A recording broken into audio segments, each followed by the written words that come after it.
చాలామంది అనుకుంటారు పోర్నో చూసి వాడికి ఉన్నంత పెనిస్ నాకు లేదే అని ఫీల్ అవుతుంటారు. తర్వాత కొద్దిమంది ఏమిటంటే మా ఫ్రెండుకున్నంత నాకు లేదు అంటారు. ఈ ఫ్రెండ్‌ది వీడికి సైంటిఫిక్ పద్ధతిలో కొలిచే అవకాశం లేదు. వీళ్ళు ఊరికే కళ్ళతో చూసి అసెస్ చేయడం గానీ, లేదా స్కేల్‌తో కొలిచినప్పటికీ గూడా ఎక్కడి నుంచి కొలవాలి అనేది ఉంటుంది. ఇప్పుడు మనం పొలంలో కొలత తీసుకునేటప్పుడు ఒక రాయి పెట్టుకొని రాయి నుంచి కొలత తీసుకుంటాం. అలాగే మరి పెనిస్ కొలత తీసుకునేటప్పుడు ఎక్కడి నుంచి తీసుకోవాలి అనేటి సైంటిఫిక్ డిస్కషన్ అది.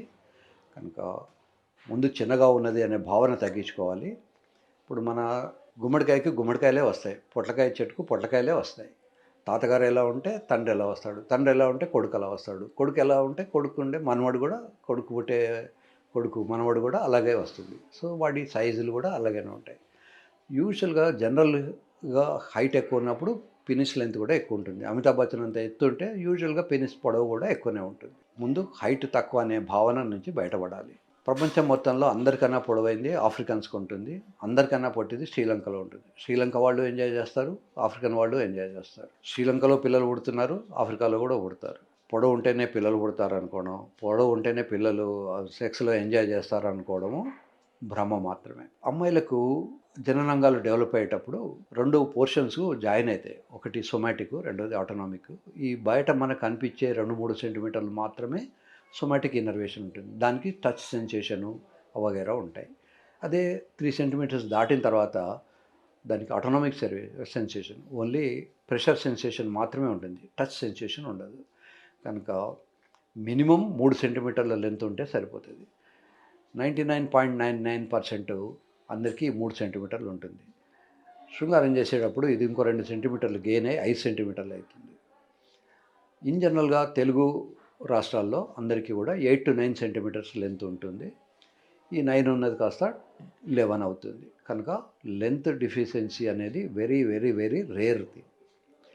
అప్పటికి లెంత్ పెంచుకోవాలని అనుకుంటే మందులతో పెరగదు. మందులతో వచ్చే పెరుగుదల ఆ గంటో 2 గంటలో ఉంటుంది.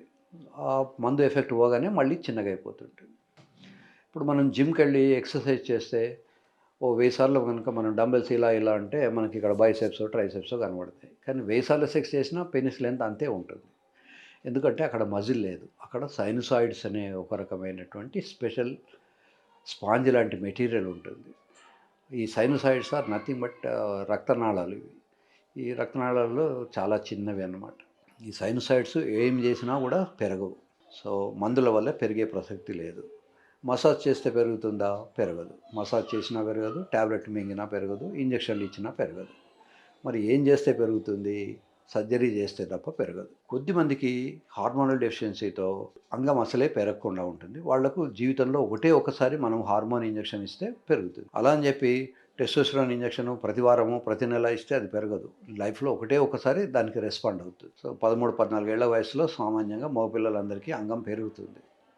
కొద్దిమందికి కొన్ని లోపాల వల్ల కానీ, అంతకుముందు ఏమైనా సర్జరీస్ చేసినప్పుడు బాల్స్ తీసేయడం వల్ల కానీ, ఇంకేమైనా కండిషన్స్ ఉంటే అది పెరగకపోతే, లేదా హార్మోన్ డెఫిషియన్సీ ఉంటే మనం ఒకసారి హార్మోన్ ఇంజెక్షన్ ఇస్తే ఒకసారి పెరుగుతుంది.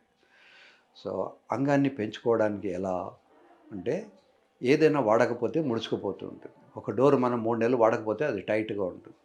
సో స్నానం చేసేప్పుడు ఒక 10 నిమిషాలు స్నానానికి ముందు దాన్ని లాగి పట్టుకొని వదిలేసడం అలవాటు చేసుకోవాలి. రోజు లాగుతూ ఉంటే అది కనీసం ముడుచుకుపోకుండా లోపలికి వెళ్ళిపోకుండా ఉంటుంది. కొద్దిమందికి బరీడ్ పెనిస్ అంటాం. పెనిస్ లోపలికి వెళ్ళిపోతుంది. అసలు చూస్తే కనబడదు. ఒక చిన్న రంధ్రం మాత్రం ఉంటుంది. ఒక డౌట్ వస్తుంది ఈయన మూత్రం ఎలా చేస్తున్నాడు అని. సో బాగా కొవ్వు పట్టిపోయి, కొవ్వు ఎక్కువ నిండి ఈ లేదా ఫైలేరియాసిస్ అనే ఒక వ్యాధి ఉండి హైడ్రోసీల్ అనేవి పెద్ద అయినప్పుడు ఈ పెనిస్ అంతా బరీ అయిపోతుంది. ఈ బరీడ్ పెనిస్‌ను బయటకు తీసుకొచ్చేందుకు సర్జరీస్ వగైరా ఉంటాయి. సో పెనిస్ బరీ కాకుండా చూసుకోవాలి. రోజు దాన్ని ట్రాక్షన్ బయటికి చేత్తో లాగి చూసుకోవాలి. చేత్తో లాగడం ఇష్టం లేని వాళ్ళ కోసమని సర్జరీస్ ఉంటాయి. అది ట్రాక్షన్ కిట్ ఉంటుంది. ట్రాక్షన్ కిట్‌లో పెట్టితే మనం లాగితే వస్తూ ఉంటుంది. ట్రాక్షన్ కిట్ కన్నా కూడా చేత్తో చేసుకోవడం అనేది శ్రేయస్కరం. ఎంతసేపు చేయాలి? గంట, 2 గంటలు కూడా చేయాల్సి వస్తుంది. కానీ మొదట్లో అయితే మీకు ఇబ్బంది లేనంత టైం 2, 3 నిమిషాలు చేసుకొని దాన్ని స్లోగా గ్రాడ్యువల్‌గా పెంచుకుంటూ పోవాలి.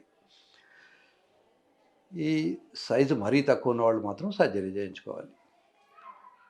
ఎంత సైజు ఉన్నప్పటికీ కూడా ఎంజాయ్ చేయడానికి లెంత్ కాదు స్ట్రెంత్. ఇప్పుడు తోకలాగా ఇంత పొడవు ఉన్నా దానికి గట్టిదనం లేకపోతే ఎంటర్ కాలేదు. కొమ్ములాగా చిన్నగా ఉన్నా పర్లేదు కానీ హార్డ్‌గా ఉంటేనే అది లోపలికి ఎంటర్ అవుతుంది. ఎంత హార్డ్ ఉండాలి అంటే అవసరం వస్తే దాని మీద 500 గ్రాముల బరువు పెట్టినా అది మోయగలిగి ఉండాలి. ఇప్పుడు ఇది 500 గ్రామ్స్ వెయిట్. ఈ 500 గ్రామ్స్‌ని అది మోయగలిగితేనే ఆ అంగం అందులోకి ఎంటర్ అవుతుంది. ఈ 500 గ్రామ్స్ వెయిట్ మోయే శక్తిని యాక్సియల్ రిజిడిటీ అంటారు. Phenyl axial rigidity. ఇంత హార్డ్‌నెస్ ఉంటే గానీ అది లోపలికి ఎంటర్ కాదు. ఎవడైనా సంసారం చేస్తున్నాడు అంటే అర్థం ఏమిటి? ఈ 500 గ్రాములు మోసేంత శక్తి ఉన్నట్టే లెక్క. సో, ఇండైరెక్ట్‌గా మనం దాన్ని ఇన్ఫర్ చేసుకోవచ్చు. లెంతు తక్కువున్నదని కొద్దిమంది మూత్రం చేయడానికి కూడా సిగ్గుపడుతుంటారు. జనరల్‌గా అందరూ మూత్రం చేసే ప్లేస్‌లోకి వెళ్ళకుండా లేదా ఇటుపక్క, అటుపక్క చూసి ఎవరు లేరు చూస్తలేరు కదా అని. నిజానికి ఒకడు మూత్రం చేస్తే ఇంకోడు వంగి చూసినా మనకేం కనపడదు. కానీ వీళ్ళకు సైకలాజికల్‌గా ఫీలింగ్ తోటి ఎవరైనా చూస్తారేమో, నాకు చిన్నగా ఉందేమో అనే భావనతోటే వాళ్ళు సఫర్ అవుతుంటారు. కనుక వీళ్ళు దగ్గరలో ఉన్న డాక్టర్ దగ్గరికి వెళ్ళి ఓపెన్‌గా డిస్కస్ చేసుకొని చేయొచ్చు. లెంథనింగ్ సర్జరీస్ ఉన్నాయి. Lengthening surgeries are day care surgeries. అదే రోజు ఇంటికి వెళ్ళిపోవచ్చు సర్జరీ అయిన తర్వాత. ఈ లెంథనింగ్ సర్జరీస్ వల్ల విపరీతంగా పెంచలేము. ఎందుకు అంటే మధ్యలో యూరిన్ వచ్చే పైపు ఉంటుంది. ఆ యూరిన్ పైపును అధిగమించి మనం పోలేము. సో, యూరిన్ పైపును ఎంతవరకు మనం బయటికి లాగ్గలము, ఇబ్బంది లేకుండా, శ్రమ లేకుండా ఉంటుందో అంతవరకు మాత్రమే లెంత్ పెంచగలం. అలాగే గర్త్ పెంచాలనుకున్నప్పుడు ఇంజెక్షన్స్ ఉంటాయి. ఇంజెక్షన్స్ వల్ల పెనైల్ గర్త్ పెరుగుతూ ఉంటుంది. ఈ లెంత్ లేకపోయినా, గర్త్ లేకపోయినా స్ట్రెంత్ ఉంటే అమ్మాయిని తృప్తిపరచడం చాలా ఈజీ. స్ట్రెంత్‌కు ఇందాక నేను చూపెట్టినటువంటి జనరల్ స్టామినా పెంచుకునే పద్ధతులు, టాబ్లెట్సు, వయాగ్రా లాంటి టాబ్లెట్స్ పనిచేయని వాళ్ళకు ఆపరేషను, పినైల్ ఇంప్లాంట్ సర్జరీ ఇలా రకరకాలైనటువంటి అవసరాలు ఉంటాయి. ఎవరికి ఎలాంటిది అవసరం అనుకుంటే దాన్ని తీసుకొని చేయొచ్చు. ఇదివరకు అందరూ అనుకునేవాళ్ళు పినైల్ ఇంప్లాంట్ సర్జరీ అనేది కేవలం పెద్దవాళ్ళకు మాత్రమే చేయాలి, ఓన్లీ ఓల్డ్ ఏజ్ అని. కానీ యంగ్ పీపుల్ కూడా అవసరమైతే చేయించుకోవాలి. యంగ్, ఓల్డ్ అని కాకుండా అతను శృంగారంలో పాల్గొనగలడా లేదా, పాల్గొన్నప్పుడు పార్ట్నర్కు తృప్తి ఉందా లేదా అనేది గమనించాలి. ఎందుకంటే వృద్ధనారి పతివ్రత అంటారు. ముసలమ్మాయి అయిన తర్వాత ముసలాడు అయిపోయిన తర్వాత అప్పుడు అతను ఇంప్లాంట్ చేయించుకున్నా అతనికి అవకాశాలు తక్కువ ఉంటాయి. శృంగారంలో ఎంజాయ్ చేసే ఛాన్స్ కూడా తక్కువ ఉంటుంది.